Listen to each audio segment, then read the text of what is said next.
আজকে এখান থেকেই শুরু করলাম, তোমরা পুরো ভিডিওটা দেখো আর এনজয় নাও। এটা হচ্ছে দত্তকুলিয়া বাজার, এখানে একটু দরকারে এসেছিলাম আর এই সাইডটা দেখো কত সুন্দর। চলো সারাদিন কী করি না করি সব কিছু তোমাদের সাথে শেয়ার করবো, তোমরা ভিডিওটা দেখতে থাকো। প্রচণ্ড গরম, মানে রোদ উঠেছে প্রচণ্ড, আর আমি তো ছাতি নিয়ে আসিনি, এখানে দেখো অন্যটা মাথায় দিয়ে নিয়েছি। তো চলো আর কথা বলতে পারছি না এখানে, এখন বাসে বসে নিই, তারপরে সম্ভব হলে কথা বলবো। 40 টাকা এই ছোটটা 20 টাকা। মালগুলো ভেঙে ফেলছে, বাচ্চাটাকে ধরেন না কেন? আর এই বিস্কুটটা এটা 30 টাকা। এটা দিন একটা।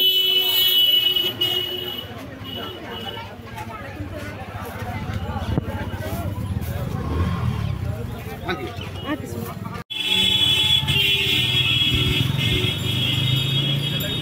এত গাড়ির আওয়াজ যে তোমাদের সাথে একটু কথা বলবো তাও বলতে পারছি না।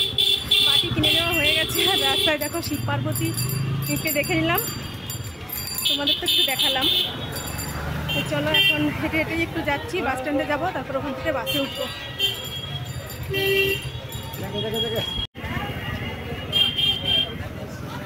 একটা চায়ের বাটি নিতে বলেছি, যাবো দেখি দোকানে। আর এই সাইডে হচ্ছে, হ্যাঁ এগুলো বড় সাইজটা দেখান।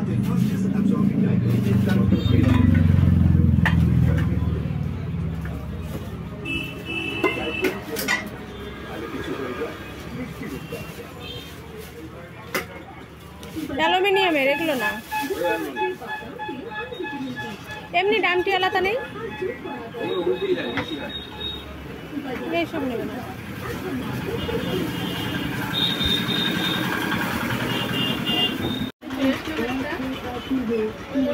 দোকানে দেখি যদি বাটি নিতে পারি তো নিয়ে যাবো। এখানে বাসে বসে নিয়েছি, দেখো কেমন ঘুরে গেছি বাজার থেকে। রান্নাটা সরিয়ে দিলাম, আর একটা 7 আপ নিয়ে এসেছি, এটা এখন বসে বসে খাবো।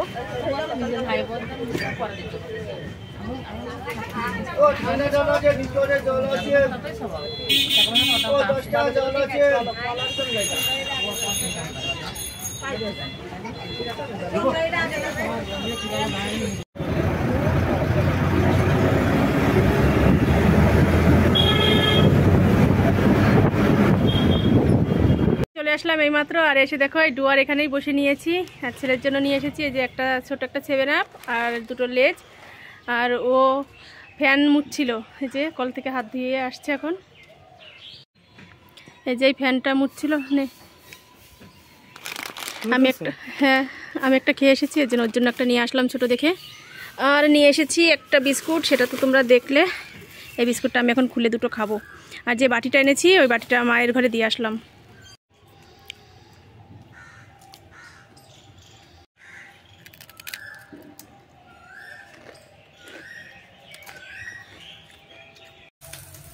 স্নান করে টুরে চলে এসেছি, আর কালকে ফ্রাইড রাইস করেছিলাম, তার থেকে দেখো কিছুটা ফ্রাইড রাইস রয়ে গেছে, এটাই এখন গরম করছি। এই ফ্রাইড রাইসটাই এখন ছেলে আর আমি দুজনে খাবো। আর গরম ভাত রান্না হয়েছে, ভাতটা খাবো না, নইলে এই ফ্রাইড রাইসগুলো আর খাওয়া হবে না।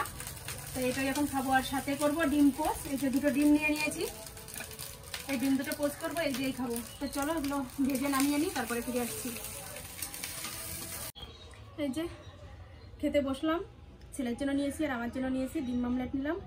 আর আজকে প্রচণ্ড গরম পড়েছে, সকালে তো তোমরা দেখলে দত্তকুলিয়া থেকে আসার সময় একটা 7 আপ খেলাম ছোটো দেখে। আবার এই যে আমার দাদা কোকো কোলা এনেছে, এটাও বের করে নিলাম, কারণ এই দুপুরবেলা যখন ফ্রাইড রাইস খেলে তারপরে বুঝতে পারছো যে গরম পড়েছে, এই গরমের মধ্যে আবার এই খাবার।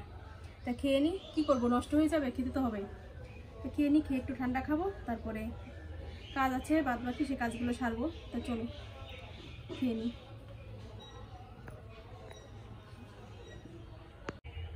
গরম পড়েছে বলে এর জন্য বাসে করে যখন আসছিলাম, তোমাদের সাথে তো কোনো কিছু শেয়ার করা হয়নি। দত্তকুলিয়া থেকে পানিখালি পর্যন্ত এসেছি, তখন বেশ জেগেই ছিলাম, বাইরের দৃশ্যটা দেখছি তাকিয়ে তাকিয়ে।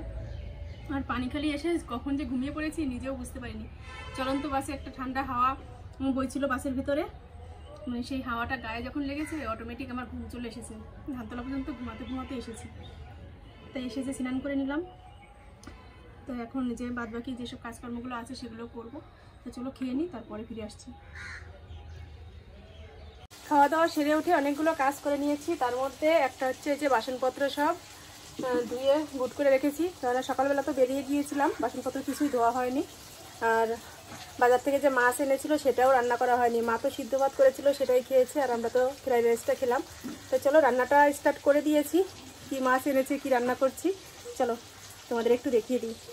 এই যে বসিয়ে নিয়েছি রান্নার এখানে, আর দেখো উঁচু করে চুলটা ক্লিপ দিয়ে রেখেছি, কেননা ঘাড়ের নিচে চুলটা থাকলে না প্রচণ্ড গরম লাগছে, আর ভীষণ গরম পড়েছে আজকে। মানে এই গরম পড়াতে আজকেই প্রথম বেশি গরমটা অনুভব করতে পারছি, এরপর তো আরও গরম পড়বে, আরও গরম লাগবে। এক এক দিন এক এক রকম গরমের জন্য এক এক রকম সিচুয়েশন তৈরি হবে, সব কিছুই তোমাদের সাথে শেয়ার করবো, তোমরা দেখতে পাবে পুরো গরমের দিনগুলো কীভাবে কাটাই। তাই চলো কী রান্না করছি সেটা একটু দেখিয়ে দিই। এই যে এদিকে মাছ ভাজা বসিয়ে দিয়েছি, বাটা মাছ এনেছিল, এই মাছগুলোই কাটলাম খাওয়া দাওয়া সেরে। কিছুটা মাছ দেখো ভেজে তুলে নিয়েছি, আর এই যে অনেকগুলোই মাছ এনেছে, কারণ একটু বেলা হয়ে গেছে তো ফ্রিজে ছিল, অসুবিধা নেই। তবুও আমরা তো সকালে সকালেই মাছটা রান্না করি, আর আজকে সেই তুলনায় অনেকটাই বেলা হয়ে গেছে, এখন 2 বাজে। আর এদিকে পেঁয়াজ কুচিয়ে নিয়েছি, মাছটা পেঁয়াজ দিয়ে আলু দিয়ে চচ্চড়ি করবো। এখানে আলু কেটে নিয়েছি চিকন চিকন করে, এই যে জলের মধ্যে রেখেছি, ধুয়ে রেখেছি। মাছ ভাজা হয়ে গেলেই এটা চচ্চড়ি করবো পেঁয়াজ দিয়ে গামাখা গামাখা। আর এদিকে ব্রাহ্মণী শাক কেটে বলতে কি ডালগুলো থেকে ছাড়িয়ে নিয়েছি, ছাড়িয়ে এই যে জলের মধ্যে রয়েছে, এখন এটা তুলে নেব, ঠিক আছে। এই শাকগুলো বাঁচতেও আমার প্রচুর টাইম লাগলো, কারণ একটা একটা করে ডালের থেকে পাতা ছাড়াতে কত টাইম লাগে তোমরা তো জানো সেটা। চলো মাছটা হয়ে গেছে, এখন উল্টিয়ে নেব। আর যেহেতু ছেলে এই বছর মাধ্যমিক দেবে, আর শুনেছি ব্রাহ্মণী শাক নাকি খুব উপকারী একটা শাক। আমি অবশ্য ছেলেকে সেভাবে কোনোদিনও খাওয়াই না, একদিন এনেছিলাম, খুব তিতে হয়েছিল আর সেরকম ভালো খায়নি, আর আমি তো সেদিন মুখেই দেইনি, খাইনি, আমি জানিও না ব্রাহ্মণী শাকের টেস্টটা কেমন। আর এখন থেকে মাঝে মাঝেই আনবো ব্রাহ্মণী শাকটা, দেখা যাক এর গুণাগুণ কি আছে না আছে। যদি ছেলে খায় তো ভালো, গুণ তো অবশ্যই আছে। তো চলো রান্নাটা সেরে নিই, তারপরে আসছি।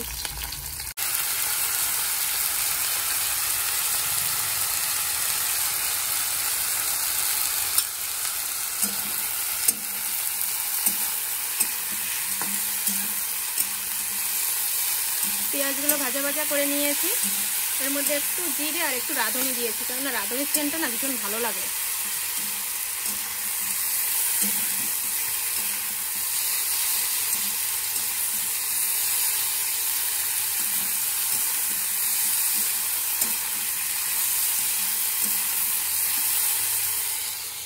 আর এদিকে এই যে মাছ ভাজাগুলো সব হয়ে গেছে। এদিকে এই যে ব্রাহ্মণী শাকটা বসিয়ে দিয়েছি, কিসে বসিয়েছি দেখেছ, এই প্যানটার মধ্যে হালকা একটু তেল ছিল, তো ভাবলাম যে শুধু শুধু তেলটা নষ্ট করব কেন, এর মধ্যেই শাকটা রান্না করে নিই।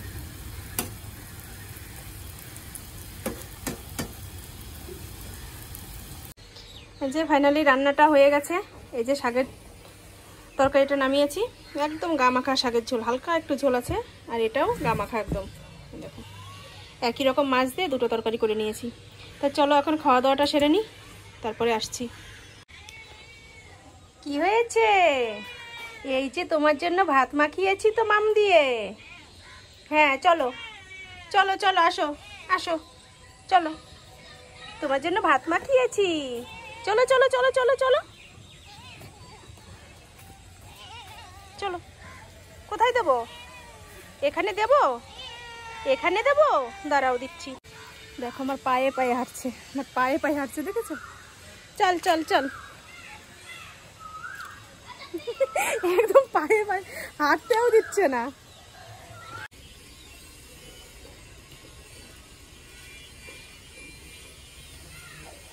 খাও। এই যে ও খাক, এখন ওর সামনে দাঁড়িয়ে থাকলে ওর খাবার খেতে ডিস্টার্ব হবে। তো চলো আমি আমার থালা বাসনগুলো মেজে ফেলি, ওর মতো ও খাক। এখনো এটো হাত ধুইনি, হাতটা ধোবো, থালা বাসনগুলো নিয়ে আসি, নিয়ে এসে তারপর একবারে কলেজেই হাত ধোবো।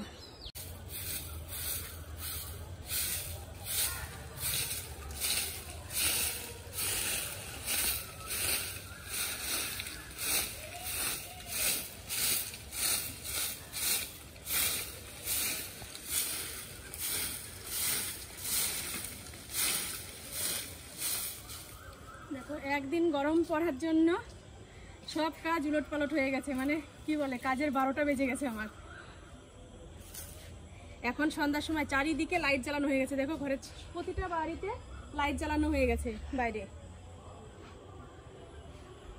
আর এখন আমি উঠোন ঝাড় দিলাম, বাসনপত্র ধুলাম, খাওয়া দাওয়া করে উঠোন ঝাড় দিলাম। তার আগে জামা কাপড়গুলো সব কাচলাম, এগুলো সার্ফে ভেজানো ছিল। এখন ঘরে তোলার সময় হয়ে গেছে, আমি হাত মুখটা ধুয়ে আসি, ধুয়ে এসে তারপরে জামা কাপড়গুলো ঘরে নেব। তো চলো আমি একটু হাত মুখটা ধুয়ে আসি, তারপরে কথা বলছি। এখন জামা কাপড়গুলো তুলে নিই, এইমাত্রই নাড়লাম। কী করবো, সন্ধ্যা হয়ে গেছে, সন্ধ্যার সময় তো আর বাইরে জামা কাপড় নেড়ে রাখা যায় না। এখন একটা বালতির মধ্যে ভুর করে রেখে দেবো, কালকে সকালবেলা আবার নাড়বো। আর আমার ছেলে এখন কাজ নিয়ে আসলো, সেলাইয়ের কাজ অনেক দিন বন্ধ ছিল। আজকে আবার দাদা ফোন করে বললো যে কাজ এসেছে, কেন হোলির কারণে বন্ধ ছিল, কাজ এসেছে, কাজটা নিয়ে যাও। ছেলেকে পাঠিয়েছিলাম, ও নিয়ে আসলো কাজ। দেখি রাত্রে যদি পারি তাহলে কাজে বসবো, নইলে কালকে সকালবেলা বসবো। ভালো লাগছে না, সারাদিন দৌড়োদৌড়ি, গরমের মধ্যে রান্নাবাড়ি কাজকর্ম, ভীষণ ক্লান্ত হয়ে গেছি। এখন একটু বসবো ফ্যানের নিচে।